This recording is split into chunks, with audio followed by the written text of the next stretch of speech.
মার্কিন পররাষ্ট্রমন্ত্রী mark Rubio তিনি কিন্তু বর্তমানে ভারতে অবস্থান করছেন। তিনি কি কারণে ভারতে এসেছেন সে বিষয়ে কথা বলবো। তার আগে বলেনি, যারা এখনও ফেসবুক পেজটাকে ফলো দেননি দ্রুত ফলো দিয়ে রাখুন আর ইউটিউব চ্যানেলটাকে সাবস্ক্রাইব করুন। আপনারা জানেন গত সপ্তাহে ডোনাল্ড ট্রাম্প চীন সফর করেছেন, তার এক সপ্তাহ পরেই মার্ক রুবিও পররাষ্ট্রমন্ত্রী তিনি ভারতে 4 দিনের সফরে এসেছেন। তিনি কেন সফরে এসেছেন সে বিষয়টি নিয়ে অনেক কথা হচ্ছে, অনেক জল্পনা রয়ে গেছে। সেই জল্পনা অনেকটাই কেটে গেছে। তিনি ঘোষণা দিয়েছেন যে ভারতের সাথে যে সম্পর্ক ক্ষতিগ্রস্ত হয়েছে, ভারতের সাথে যে সম্পর্কে টানাপোড়েন হয়ে সৃষ্টি হয়েছে, সেই সম্পর্ক বিল্ড আপ করার জন্য, সেই সম্পর্ক আরও ভালো করার জন্য তিনি বর্তমানে এই ভারতে সফর করেছেন।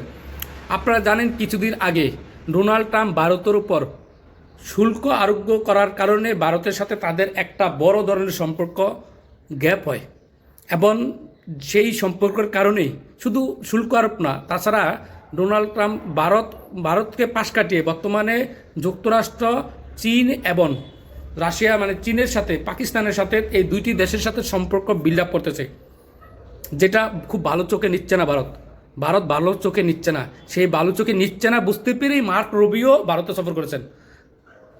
ক্লিয়ার, মেসেজটা কিন্তু ক্লিয়ার।